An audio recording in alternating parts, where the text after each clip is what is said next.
uri kubona aya mafaranga ari nayo kuri TikTok kandi ni amanyarwanda. Uri kubona n'aya ngaya se, dore n'ayandi. Aya mafaranga yose uri kubona ni TikTok yahemba. Ngiye kukwereka ibanga rero n'ukuntu wapostinga video yawe ikarebwa n'abantu benshi cyane kandi batandukanye mu buryo bwiza kandi bwihuse. Nukibaza ukuntu wapostinga video ubona abandi postinga ukuntu bafite ibihumbi n'ibihumbi, ariko wowe wapostinga video nirebwe. Ibi byose ni igihamya kigaragaza ukuntu abantu barebwa mu by'ukuri. Nanjye ngi hano ku yanjye urebe ukuntu ndebwa mu by'ukuri mu buryo butandukanye. Yuko nanga ni igihumbi, anga ni 990, 724, anga ni 100, aha ni 4,000, anga ni igihumbi kimwe n'abantu 100, anga ni 18, ibindi 14,000. Ukubona kanga ari abantu 800, 700, 4,000, 400. Ukubona ko mu by'ukuri anga yageza kurebwa kandi cyane. Ndaje nkureka ibanga rero ukuntu wabigenza kugira ngo nawe urebwe kuri TikTok yawe. Icyo usabwa ni ukunkurikira step by step ubundi tukagendana. Icyambere uzazuza aha ngaha handitse guteranya, aha ngaha guteranya, ukandeho kugira ngo tudasimbuka. Reka dutangire bushyashya. Uraza winjiye kuri TikTok yawe, basanga imeze gutya. Kadutangire. Urinjira kuri TikTok yawe gutya, ukande hano handitse guteranya. Numara ukandaho, icyo urakora urakanda handitse ngo upload. Numara ukanda upload, urabona ibintu bitandukanye byinshi cyane bitandukanye. Urahitamo video. Numara kubona video, ugurakanda kuri video wamaje gutegura yawe cyangwa se ifoto yawe wamaje gupanga ugiye gushyiraho. Wenda tuvuge ndashyiraho iyera, ndashyiraho agakira, ndashyiraho wende wowe wateguye ifoto cyangwa video ugiye gushyiraho nicyo uzakora.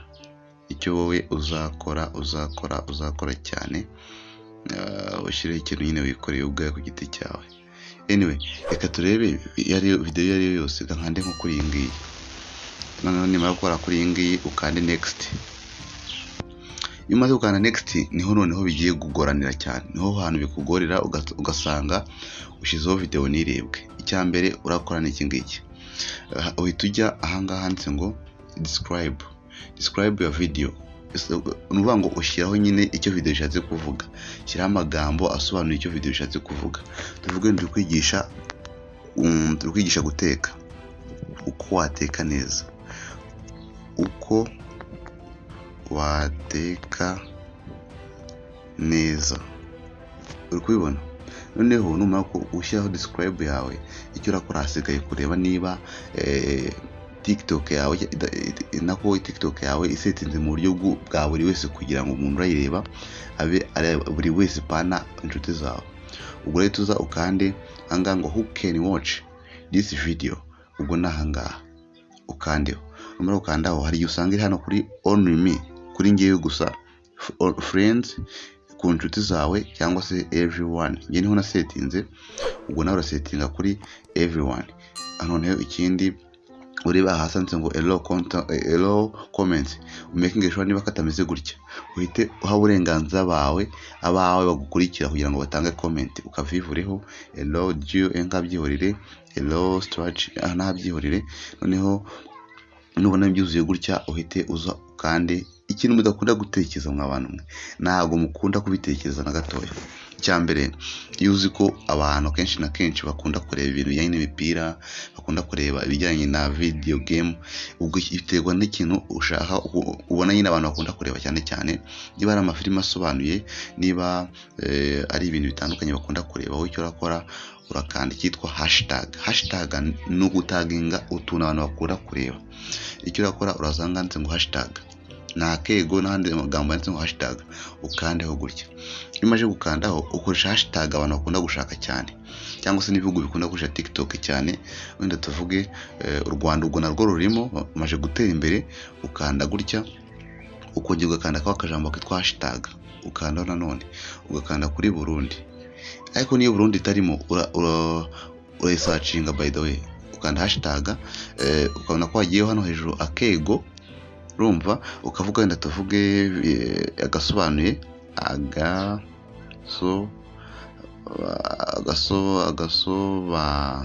agasobanuye uri kubona ko agasobanuye mu by'ukuri agasobanuye TikTok gakurikirwa na miliyoni 9,100,000, noneho agasobanuye gusa gakurikirwa na miliyoni 115. uri kubibona, uhita ukanda agakurikirwa n'abantu benshi cyane, ugakandaho noneho ugakanda hashtag, ukandika wenda ngo inzira y'umusaraba, inzira y'umusaraba. uri kubona ko mu Rwanda mu by'ukuri inzira y'umusaraba imaze kugera ku yindi ntera ikomeye cyane. Ni filime ikunzwe n'abantu benshi cyane batandukanye, ubwo niyo uzakoresha nka hashtag. Inzira y'umusaraba ikurikirwa n'ibihumbi na miliyoni 1,700,000. uri kubibona aha ngaha ikurikirwa n'abantu benshi cyane, ugahita ukandaho, ugakongera ugakanda hashtag filime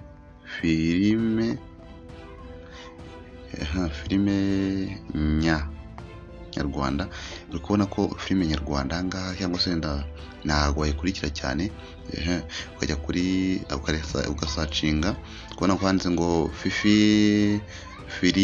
Firinda challenge, ubwo ubona ko ikurikirwa na miliyoni 10. ubwo niho ukanda nyine bya filime nyarwanda, ubwo byihoreye gukanda filime ibikurikirwa n'abantu benshi cyane batandukanye. Iyo umaze gusoza wanditse describe your video, wasoje wahanze hashtag, wasoje. Dore ibi ngibi impamvu umuntu arebwa cyane kuri TikTok ni uko utaginga hashtag zikundwa cyane muri icyo gihe, bigatuma abantu bakureba cyane.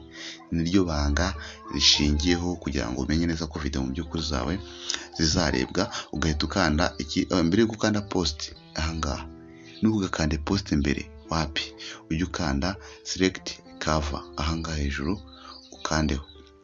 Numara ukandaho ubwo bizakwereka nyine utuntu dutandukanye. Ushatse wahera aha ngaha wakanda gutya, igiye ukanda gutya bigenda bisimburana.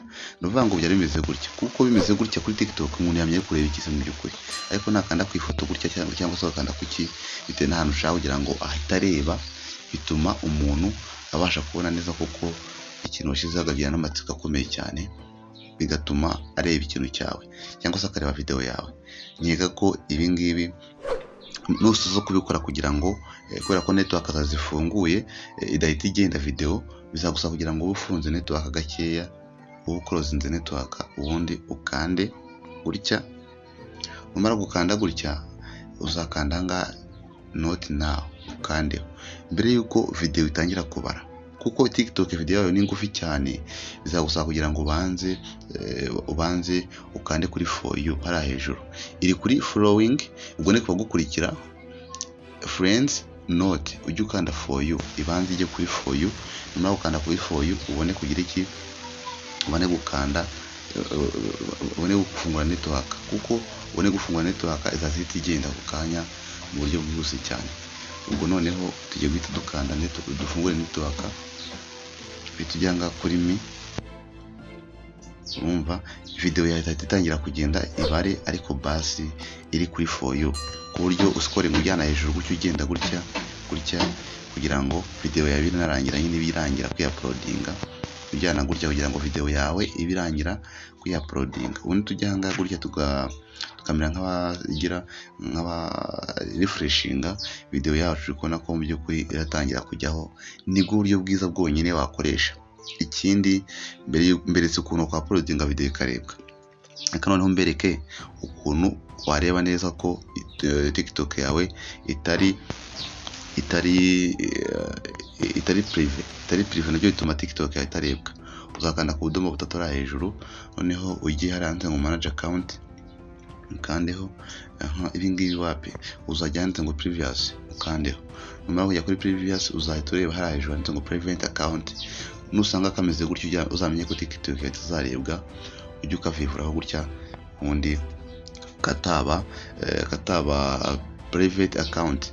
Noneho ujya hanga kuri safety, ahangaha nyine urebe byose ko bifunguye, mentions urebe ko everyone, comments everyone, ujye handitse direct message, suggestion, ukona ko bimeze neza cyane, you everyone, scratch everyone, download, ukona ko bifunguye ku muntu wese. Ukubona ko ahangaha iyo hari on, umuntu abemeye ku downloadinga video yawe, kimwe nuko ubikuraho ibishatse, ubikuraho rwose. Niho hari umuntu downloadinga video yawe, like the video bakalikinga, biba byemewe. Ahangaha ukona ko biri on. Noneho ahangaha kuri profile view kureba nyine ko bakurebye biriho, ubona ko ahangaha rwose TikTok yawe iba yuzuye.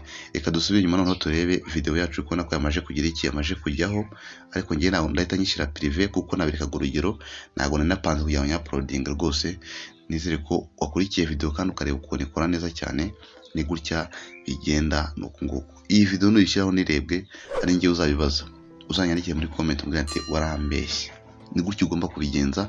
Ikindi usabwa no gushyiraho ikintu nyine ku buryo cyatuma umuntu akireba, urukumva, ugashyiraho ikintu ku buryo gituma umuntu nyine n'ubundi akireba pe. Nibwo buryo bwiza wakoresha kugira ngo niba utanze iyo foto iba iri kwigisha, niba utanze